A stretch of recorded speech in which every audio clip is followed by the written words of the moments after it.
Hello friends, कैसे हो आप सब लोग। आशा करती हूँ बढ़िया होंगे। स्वागत है आप सभी का अपने यूट्यूब चैनल पे।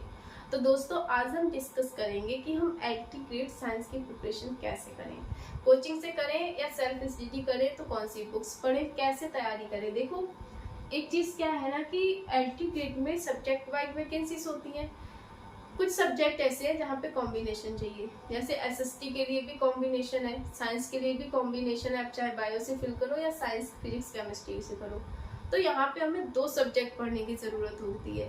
बाकी सारे सब्जेक्ट में जो भी मैथ लेते हैं, हिंदी ले रहे हो, इंग्लिश ले रहे हो, उर्दू ले रहे हो, संस्कृत ले रहे हो, या फिर होम साइंस ले रहे हो, कृषि ले रहे हो, जितने भी सब्जेक्ट है सब में एक ही सब्जेक्ट पढ़ना है, लेकिन हमें 2 सब्जेक्ट पढ़ने होते हैं।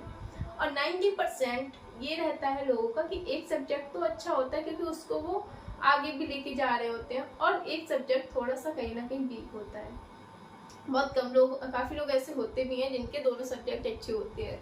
काफी लोग ग्रेजुएशन के बाद ही ये फॉर्म फिल कर रहे हैं। काफी लोग ग्रेजुएशन के बाद, काफी लोगों ने अपनी जो है एमएससी या कोई और सब्जेक्ट कोर्स कर रखा हो, उसके बाद दे रहे हैं। अब जैसे जिसने एमएससी कर रखी है, जाहिर सी बात है उसने फिजिक्स केमिस्ट्री दोनों में से किसी एक सब्जेक्ट से कर रखी होगी और वो उसका अच्छा होगा। तो यहाँ पे सबसे ज्यादा दिक्कत आती है कि अगर किसी की केमिस्ट्री अच्छी है तो उसको फिजिक्स में, फिजिक्स अच्छी है तो केमिस्ट्री में। तो कहीं ना कहीं अगर हम मान के चल रहे हैं तो लगभग सब लोग एक जैसे, मतलब ऐसा नहीं है कि कोई टैलेंटेड नहीं है। बिल्कुल काफी लोगों के दोनों सब्जेक्ट अच्छे हो, जिसके अच्छे नहीं होंगे वो अपना अच्छा कर लेंगे एक सब्जेक्ट। लेकिन अगर देखा जाए तो कहीं ना कहीं ज्यादातर लोगों को दिक्कत आती है एक सब्जेक्ट में। एक तो अच्छा होता है और ज्यादातर लोगों को एक सब्जेक्ट में दिक्कत आती है। तो हम आज बात करेंगे कि हम अपनी तैयारी कैसे शुरू करें, क्योंकि हमें 2 सब्जेक्ट पढ़ने हैं। तो सबसे पहले तो आपको पढ़ना होगा जीएस की तैयारी आपको कैसे करनी है। लास्ट वीडियो में मैंने डिटेल में बताया है कि एंटी गेट की प्रिपरेशन कैसे करें, कोचिंग लेके करें, बिना कोचिंग लेके करें, कैसे खुद को समझें कि कैसे हमें तैयारी करनी है, बुक्स पढ़ के या कोचिंग से। तो वो वीडियो अगर आपने नहीं देखी है तो सबसे पहले जाके आप वो वीडियो देखो, आपको बहुत अच्छे से समझ आएगा। उसके बाद वहाँ पे साइंस का मैं जीएस का पूरा बताया कि कैसे तैयारी करनी है। बाकी जीएस की अगर क्लासेस हुई तो हम लोग यहाँ पे भी करेंगे, जो बुक्स मेरे पास है उनसे, ठीक है।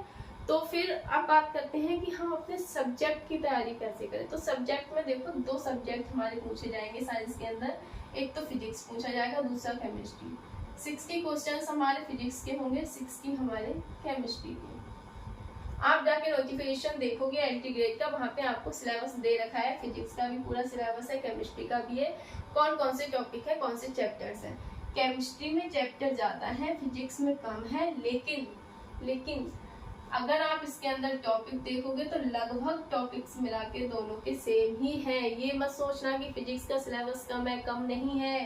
अगर आप यहाँ पे टॉपिक अंदर जाके देखोगे चैप्टर्स के, भले ही 6 या 7 चैप्टर्स हैं कुछ ऐसे करके, एक मिनट देख के बताती हूँ,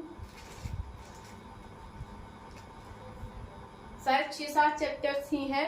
अभी 6-7 चैप्टर्स ही होंगे जहां तक है। कॉपी मिल नहीं रही है, मैंने पूरा लिख के रखा था एनालिसिस करके सब्जेक्ट का। तो 6-7 चैप्टर्स हैं, सॉरी टॉपिक नहीं चैप्टर हैं, ठीक है, यूनिट्स हैं। और उनके अंदर अगर आप टॉपिक देखोगे तो लगभग दोनों के बराबर ही है। हाँ, इसका थोड़ा सा ज्यादा है, इसका कम है, लेकिन लगभग बराबर ही है। और मार्क्स भी अगर बराबर नहीं भी है तो मार्क्स आप देखो, मार्क्स तो सेम आ रहे हैं ना दोनों में, 60-60। तो तैयारी तो दोनों की बराबर ही करनी है। हम इसको इसमें से या इसमें दोनों सब्जेक्ट में से किसी एक सब्जेक्ट को अच्छा और एक को वीक लेके नहीं चल सकते। दोनों की तैयारी ऐसी करनी है क्योंकि दोनों लगभग इक्वली मार्क्स के हैं, और 60 मार्क्स बहुत होते हैं। तो किसी एक सब्जेक्ट को हम लोग अपना माइनर लेके नहीं चल सकते, हमें दोनों को बहुत अच्छा करना होगा। अब हम तैयारी की बात करते हैं कि कैसे करें। तो देखो, सबसे पहला एनसीईआरटी बुक्स तो पढ़नी ही पढ़नी है। अगर आपकी 9th एंड 10th नहीं हो पा रही है तो आप इसको यूट्यूब से देख लो। यूट्यूब पे बहुत सारे टीचर्स ने सारी क्लासेस डाल रखी हैं, आप इसको यूट्यूब से देख के इसके की नोट्स बना लो, की पॉइंट्स नोट कर लो, ठीक है। की पॉइंट नोट कर लो, आप अपनी कहीं पे भी एक पेपर लो, ये क्लासेस देखते जाओ, क्योंकि लगभग 10th की देखोगे 5 चैप्टर इसमें है, केमिस्ट्री के 5 है, फिजिक्स के तो 10 ये हो गए, और इसमें भी आपके ऐसे होंगे लगभग 10 या 12 चैप्टर। तो इनके आप की पॉइंट्स बना लो। आपको ज्यादा लिखने की जरूरत है नहीं कि वही चीज डिटेल में हम कहाँ पढ़ेंगे, 11th 12th, और ये बहुत इम्पोर्टेंट है, ये तो हमें पढ़नी ही पढ़नी है। बात करते हैं कोचिंग में या सेल्फ स्टडी। अगर आप कोचिंग भी ले रहे हो तब भी मैं रिकमेंड करूंगी कि आप बुक्स लीजिए 11th 12th की, क्योंकि एनसीईआरटी बुक्स में बहुत, अगर आप देखते हो प्रीवियस ईयर क्वेश्चन पेपर का एनालिसिस करो, मैंने लास्ट वीडियो में सारा आपको डिस्कस किया है कि कैसे आपको डिसाइड करना है कि कोचिंग लेना है, सेल्फ स्टडी करना है, और अगर कोचिंग भी ले रहे हो तो बुक्स क्यों पढ़ना जरूरी है, आप वो वीडियो देखिए जाके, ठीक है। तो एनसीईआरटी बुक्स तो हमें पढ़नी ही पढ़नी। बाकी आप कोई भी एक प्रैक्टिस सेट ले लो, चाहे यूथ का ले लो, या आप किरण पब्लिकेशन का ले लो, या आप शिल्पी का ले लो, इनमें से एक आपको प्रैक्टिस सेट लेना ही लेना है, हर कंडीशन पे लेना है। अब ये प्रैक्टिस सेट, सबसे पहले तो आपको 2018 का क्वेश्चन पेपर देखना है, ठीक है। एलटी ग्रेड 2018 का क्वेश्चन पेपर देखना है आपको साइंस का। जब आप ये देखने के बाद फिर आप बुक्स पढ़ोगे, ठीक है, एनसीईआरटी बुक्स पढ़ोगे, उसके बाद आप इसके क्वेश्चन पेपर देखो फिजिक्स और केमिस्ट्री से जो आए हुए हैं।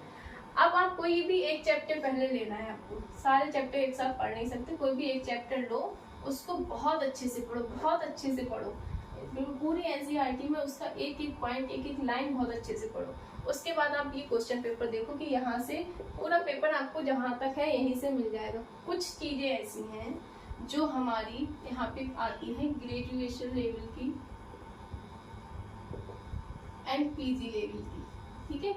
तो अगर आप 2 क्वेश्चन मान लो आ रहे हैं पीजी से, तो इनको 2 को आप छोड़ सकते हो ना, ठीक है। इन 2 क्वेश्चन के लिए आप पीजी की पूरी बुक्स पढ़ने की क्या जरूरत है, इन 2 क्वेश्चन को आप छोड़ सकते हो, लेकिन 11th 12th आप नहीं छोड़ सकते हो, क्योंकि यहाँ से आपका 90% 80% सिलेबस आ जाता है, ठीक है, इसको आप नहीं छोड़ सकते। और जहाँ तक है एक बुक्स पढ़ पाएंगे हम, क्योंकि अगर 11th 12th की, क्योंकि हमारे पास 2 सब्जेक्ट हैं, अब 2 में एक सब्जेक्ट की एक क्लास की 2 बुक्स हैं, तो 4 बुक्स हमारी फिजिक्स की हो गई, 4 बुक्स हमारी केमिस्ट्री हो गई, तो हम यही पढ़ पाएंगे, है ना। भले ही हम वो चैप्टर वाइज ही पढ़ेंगे, लेकिन फिर भी ये बहुत ब्रॉड सिलेबस हो गया है, तो हम यही पढ़ पाएंगे। तो कोशिश करो इन बुक्स को बहुत अच्छे से पढ़ो, उसके बाद पेपर का एनालिसिस करते जाओ कि क्वेश्चन फंस रहे हैं नहीं फंस रहे हैं।